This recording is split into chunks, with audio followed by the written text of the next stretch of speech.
10 जुलाई 1910 प्रातःकाल सूर्योदय होने जा रहा था।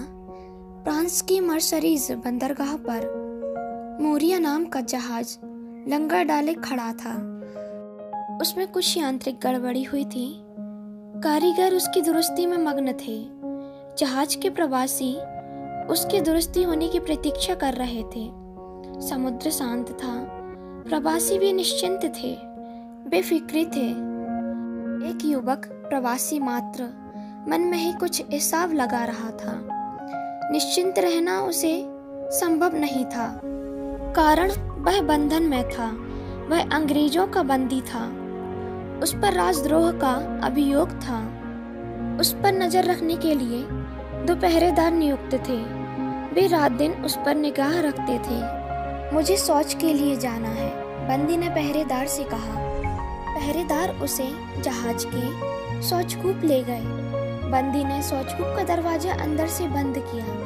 बाहर दोनों पहरेदार आमने सामने खड़े हो गए। दरवाजे के ऊपर कांच की खिड़की थी। उससे बंदी की हलचल पर नजर रखी जा सकती थी। शौचकूप में गए युवक ने अपना ओवरकोट ऊपर की खिड़की पर रख दिया। इस प्रकार सिपाहियों की नज़र से बचते ही वह वहाँ से पोर्ट होल से बाहर निकला। समुद्र में कूद पड़ा। समुद्र की लहरों से संघर्ष करते तैरकर किनारे पहुंचा और बंदरगाह की दीवार चढ़कर दौड़ने लगा। शौचालय के बाहर खड़े पहरेदार झटपटाने लगे कि काफी समय हो गया, फिर भी बंदी बाहर नहीं आ रहा है। अंदर कुछ तो गड़बड़ी की आशा से वे जहाज के ऊपर आकर देखने लगे। बंदी समुद्र में कूद पड़ा था। वे शोर मचाने लगे, बंदी भाग रहा है, पकड़ो पकड़ो। अभी तक सो रहे जहाज में हो हल्ला शुरू हो गया। भागने वाले बंदी का नाम सावरकर है, किसी ने कहा। साहसी घटना का वृत्त दूसरे दिन समाचार पत्रों में प्रसिद्ध हुआ। दुनिया भर के लोगों को आश्चर्य का धक्का लगा। गणेश विनायक भागुर महाराष्ट्र के नासिक जिले में एक छोटा सा गांव है। 28 मई 1883 को भागुर के दामोदर पंत सावरकर के घर में एक बालक का जन्म हुआ।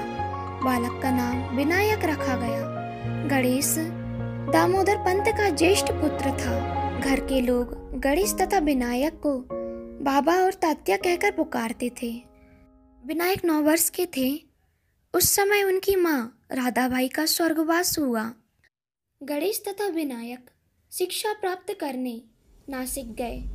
पिता दामोदर पंत, छोटी बहन मैना तथा छोटे भाई नारायण भागुर में ही रहे तथा कुछ समय पश्चात 1899 में विनायक के पिता दामोदर पंत जी का एक प्लेग के कारण स्वर्गवास हो गया।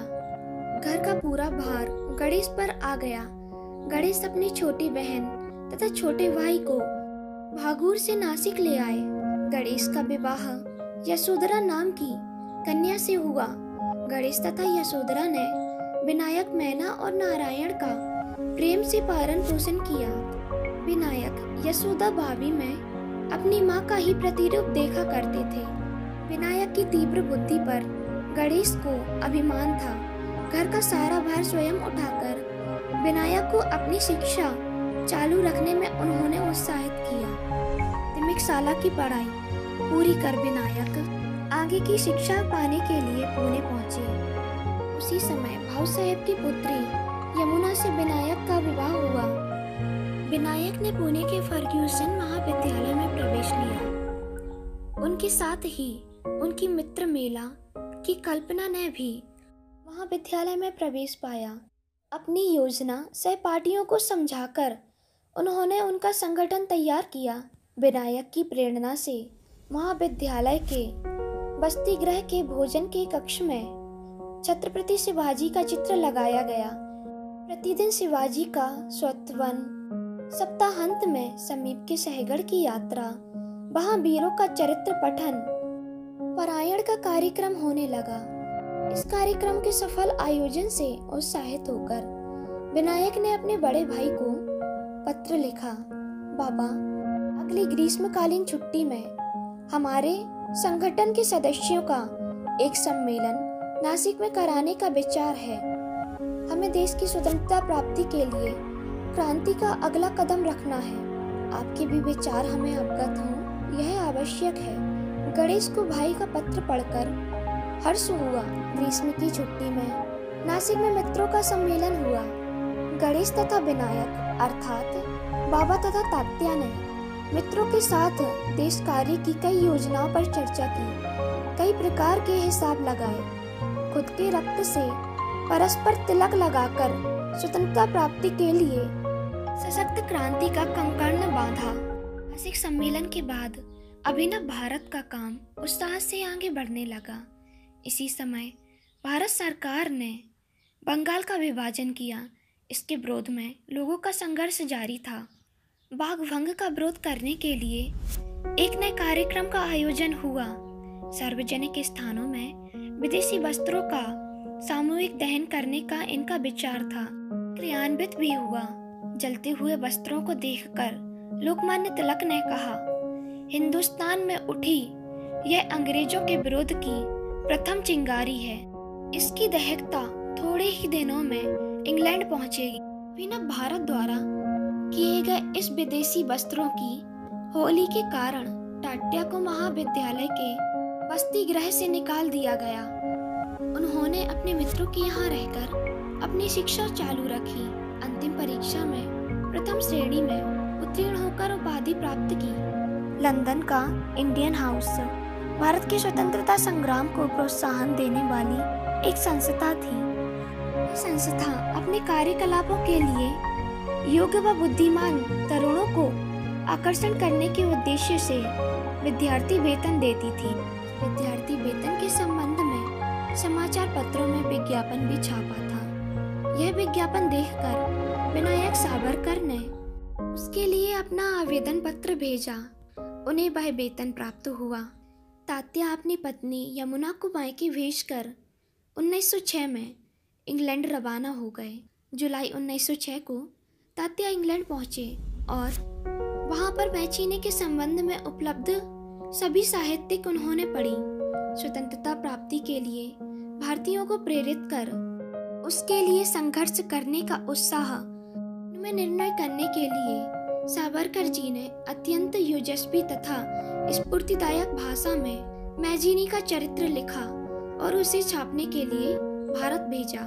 चरित्र की हस्तलिपि प्रति को पढ़कर लोकमान्य तिलक ने कहा, मैजिनी का मूल चरित्र तो स्फूर्तिदायक है ही, परंतु तात्या की भाषा तथा लिखने की शैली अत्यंत योजस्वी तथा तेजस्वी है।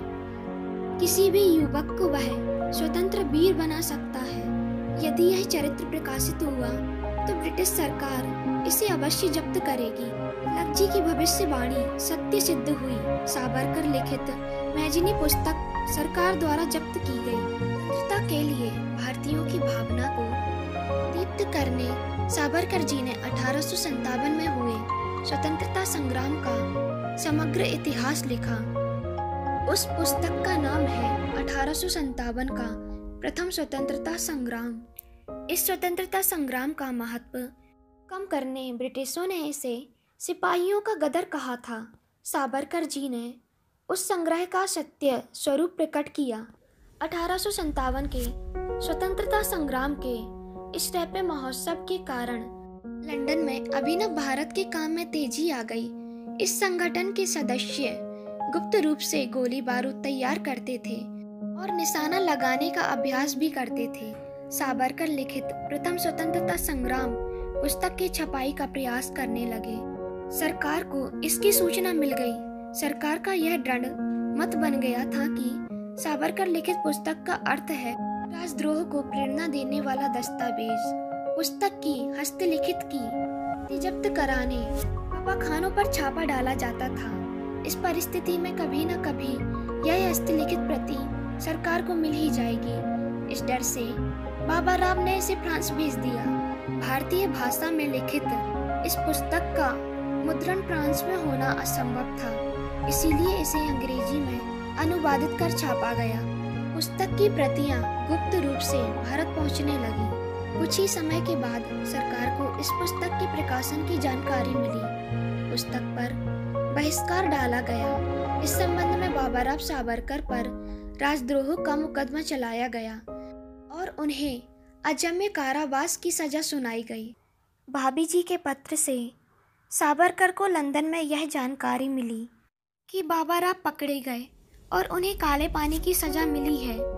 भाई को काले पानी की सजा और भाभी जी के ऊपर इतना कष्ट सावरकर व्यतीत होने लगे। इस शोकाकुल स्थिति में भाभी जी को सांत्वना कैसे दें, तात्या सोचने लगे। उनका यह गहरा शोक श्लोक के रूप में भाभी जी को सांत्वना पत्र बना। कई प्रकार के फूल खिलते हैं, यथा तथा जीवित रहकर कहीं पर भी गिरकर सूख जाते हैं, परंतु उनकी महानता या गिनती किसी ने अपने पास रखी है। लेकिन गजेंद्र ने अपनी सूंड से ऊपर उठकर श्री हरि के चरणों में जो समर्पण किया, कमल पुष्प मात्र अपने जीवन में समर्थ बना, पावन बना। यह कितने अभिमान का विषय है कि हमारे वंश के सभी लोग इसी सार्थकता को प्राप्त करने की स्थिति में हैं। तात्या ने अपनी भाभी को लिखे श्लोक रूपी पत्र का यह सारांश है। बाबूराव सावरकर को काले पानी की अजन्य कारावास की सजा, यह खबर सुनकर अभिनव भारत के सभी सदस्य आग बबूला हो गए। लंदन में मदनलाल ढींगरा ने शपथ ली कि इसका बदला उचित रूप से लेकर ही रहूंगा। लंदन में बसे भारतीय क्रांतिकारियों की हलचल पर निगाह रखने हेतु नियुक्त अंग्रेज अधिकारी करजन बाइली को उन्होंने गोली से उड़ा दिया। मदनलाल ढींगरा की गिरफ्तारी हुई, उसे फांसी पर चढ़ा दिया गया। यहाँ भारत में भी वही किस्सा। सावरकर तथा अभिनव भारत संगठन के सदस्य यहाँ के कार्यकर्ताओं को इंग्लैंड से गुप्त रूप से शस्त्र भेजा करते थे। बाबूराव सावरकर को काले पानी की सजा देने वाला नासिक जिले का अंग्रेज अधिकारी जैक्सन था। उसे एक रंग मंदिर में अनंत कन्हेरे ने गोली मारकर हत्या कर दी। कन्हेरे पकड़ा गया, अन्य कुछ कार्यकर्ता भी पकड़े गए। अंग्रेज सरकार का मत था कि करजन बाइली, जैक्सन आदि अंग्रेजी अधिकारियों की हत्या के पीछे विनायक सावरकर का हाथ है। मदनलाल ढींगरा ने घोषणा की थी, भारतीय युवकों को काले पानी की सजा देने, उन्हें फांसी के तख्ते पर चढ़ाने में हमारा विरोध प्रकट करने के लिए हमने विचार पूर्वक अंग्रेजों का रक्त बहाने का निश्चय किया है। इस वाक तत्व को तैयार किया था सावरकर जी ने। सरकार के ध्यान में आया कि सावरकर की राजकीय धारणा भी यही है। अंग्रेजी सरकार ने सावरकर के विरुद्ध मुकदमा दायर किया। तात्याराव घर लौटने की तैयारी कर रहे थे। उनके कई साथी सहकारी पकड़े गए। भाई बाबूराव को अंडमान के कारागार में भेजा गया। इस परिस्थिति में सावरकर को लंदन में रहने की इच्छा नहीं थी। भारत लौटने के लिए वे बेचैन थे। इन सारी परिस्थितियों में राजनीति के चलते रहने पर भी बैरिस्टरी की परीक्षा में सफल रहे। तात्याराव भारत लौटने की तैयारी में ही थे कि उन्हें लंदन के विक्टोरिया स्टेशन पर सरकार द्वारा पकड़ा गया। राजद्रोह तथा अंग्रेज अधिकारियों की हत्या का आरोप उन पर लगा दिया गया। सावरकर जी का विचार था कि उपरोक्त आरोपों को उनके ऊपर रखते समय वे लंदन में रहते थे, इसीलिए लंदन में ही मुकदमा चलना चाहिए। परंतु अंग्रेज सरकार ने उसे माना नहीं। सावरकर को मोरिया नामक जहाज में भारत भेजा गया। मोरिया जहाज में बंदी के रूप में भारत लाते समय ही सावरकर मर्सिडीज बंदरगाह पर जहाज के पर्ट होल के बाहर आकर समुद्र में कूद पड़े। वे तैरकर फ्रांस के भूभाग पहुंच गए।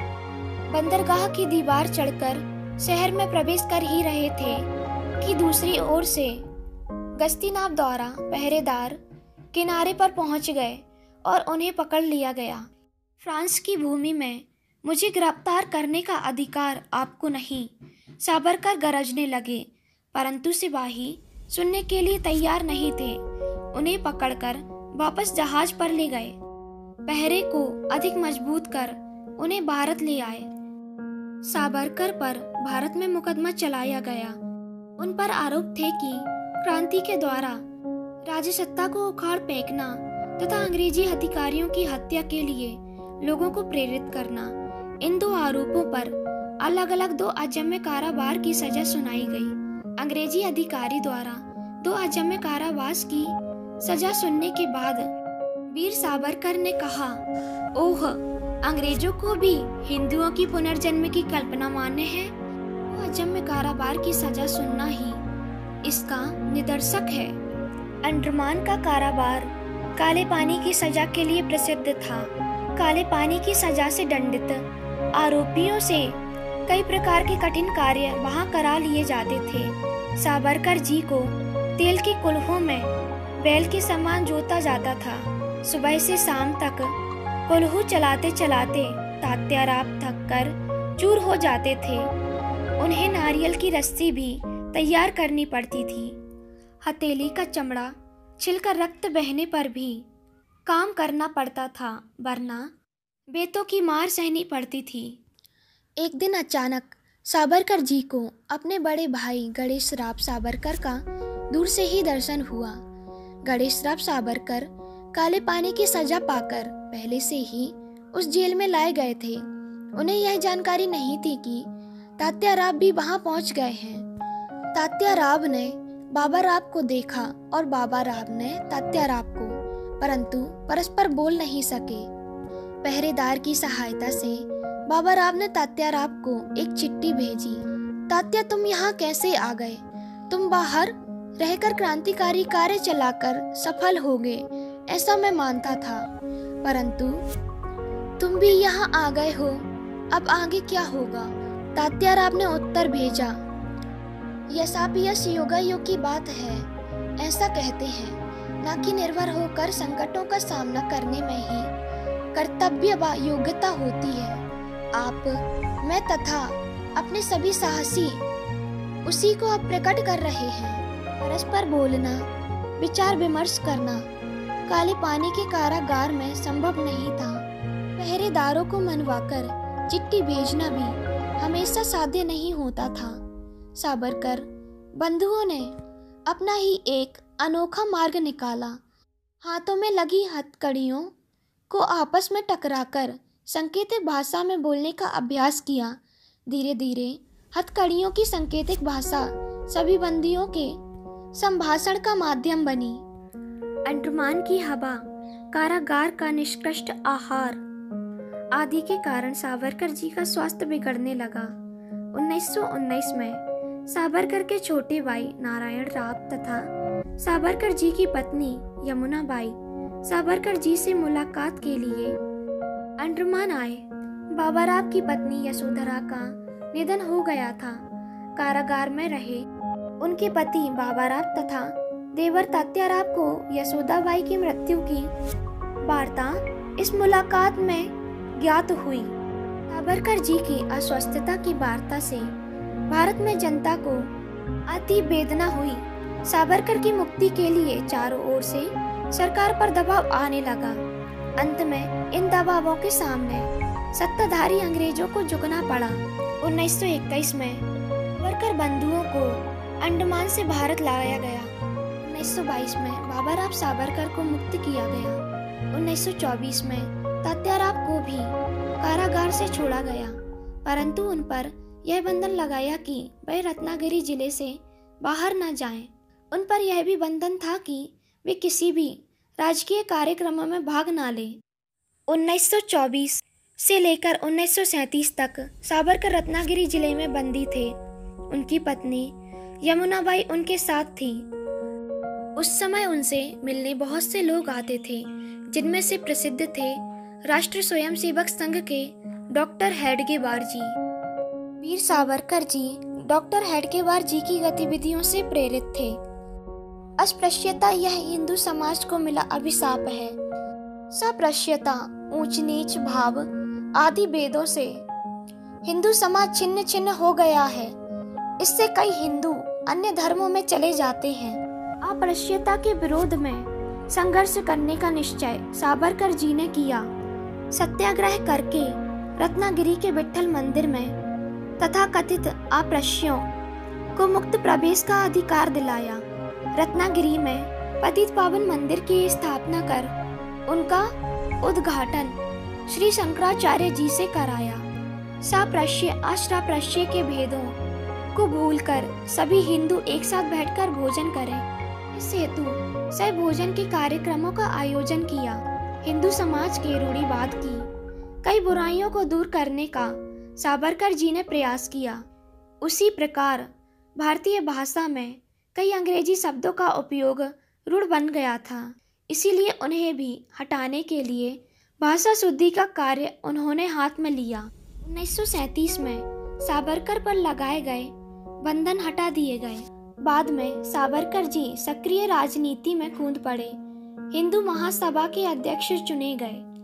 1947 में भारत स्वतंत्र हुआ, परंतु पाकिस्तान के निर्णय से करोड़ों हिंदुओं को शरणार्थी बनकर भारत आना पड़ा। हजारों वर्षों से जिस भूमि में वे रहते थे, वहां से बाहर खदेड़ दिए गए। ऐसा कोई हिंदू ना होगा जो इन लोगों के रुदन को देखकर व्यतीत न हुआ हो, जिनका मन करुणा से द्रवित न हुआ हो। सावरकर का मन इस विषय परिस्थिति से अस्वस्थ होना स्वाभाविक ही था। 1948 में गांधी जी की हत्या हुई। उस समय भारत सरकार ने उन्हें बंदी बनाया, परंतु मुकदमे का सिलसिला वे निर्दोष निकलंक सिद्ध हुए। 1960 तात्या के जीवन में स्मरणीय वर्ष रहा। उन्हें दी गई 2 अजन्य कारावास की सजा पूर्ण होने के पूर्व यदि उन्हें मुक्त न किया होता तो उन्हें 1960 तक कारावास में ही रहना पड़ता। इसीलिए सावरकर जी के अनुयायियों ने 1960 में मृत्युंजय दिन मनाया। विनायक राव सावरकर ने मृत्यु से लड़कर विजय प्राप्त की, ऐसा कहकर उनका अभिनंदन किया। भारत सरकार ने अंडमान कारागार के उस कमरे में जहां सावरकर जी को रखा गया था, उसके स्मरणार्थ स्मरण फलक लगवाया और उसे राष्ट्रीय स्मारक घोषित किया। 1965 में महाराष्ट्र तथा भारत सरकार ने उन्हें मानधन दिया। सरकार की ओर से घोषणा की गई कि सावरकर अप्रतिम स्वतंत्र वीर हैं। उनके बड़े भाई गणेश राव सावरकर 1945 में और छोटे भाई नारायण राव सावरकर 1950 में स्वर्ग सिधार गए थे। सावरकर जी की पत्नी यमुनाबाई का भी 1964 में निधन हो गया था। पुत्री प्रभात का विवाह होकर वह पतिग्रस्त में विराजित थी। जीवन के कार्यकलाप समाप्त हो गए थे। तात्याराव का शरीर थक गया था, स्वास्थ्य बिगड़ रहा था। उनके जीवन में कोई भी आशा आकांक्षा शेष नहीं रही थी। हिंदुओं को हिंदू शब्द देने वाली सिंधु नदी, हिंदुओं के लिए पवित्र वेदों को देने वाला आर्यवर्त देश भारत से रहकर पाकिस्तान के नाम से दूसरा राष्ट्र बन गया था। यह उन्हें अक्षम्य बना था। इस एक विषय को छोड़कर जीवन के शेष सभी विषयों में वे संतृप्त हो गए थे। अपने जीवन के अंतिम दिनों में सावरकर जी ने अन्य त्याग किया। 26 फरवरी 1966 को उन्होंने अपनी यह लीला समाप्त की। तब उनकी आयु 86 वर्ष की थी। सावरकर जी का जीवन अत्यंत संघर्षमय था। वे एक योद्धा भी थे और कवि भी। विविध क्षेत्रों में प्रकट हुए उनकी प्रतिभा मात्र सदा सर्वदा एक ही मूल विचार पर आधारित थी। वे स्वतंत्रता के महान आधारक थे। स्वतंत्रता को उन्होंने देवत्व के सिंहासन पर बिठाया। ऋषि मुनियों ने जिसे मुक्ति कहा है, मोक्ष माना है। योगियों ने, वेदांतियों ने जिसे पार ब्रह्म के नाम से समझाया है, वह है स्वतंत्रता। यह था उनका हृदय गान। स्वतंत्रता ही उनकी आराध्य देवता थी। जिस किसी भी दिशा में उनकी प्रतिभा प्रभावित हो, उनकी अंतिम इच्छा यही रही थी, इन सारे प्रयासों का परिणाम हो देश का स्वातंत्र्य। सावरकर जी स्वतंत्रता प्राप्ति के लिए और स्वतंत्रता प्राप्ति के बाद भी उसकी रक्षा के लिए प्रयास करते रहे। इसीलिए उनका नाम स्वतंत्र वीर सावरकर अमर बना है।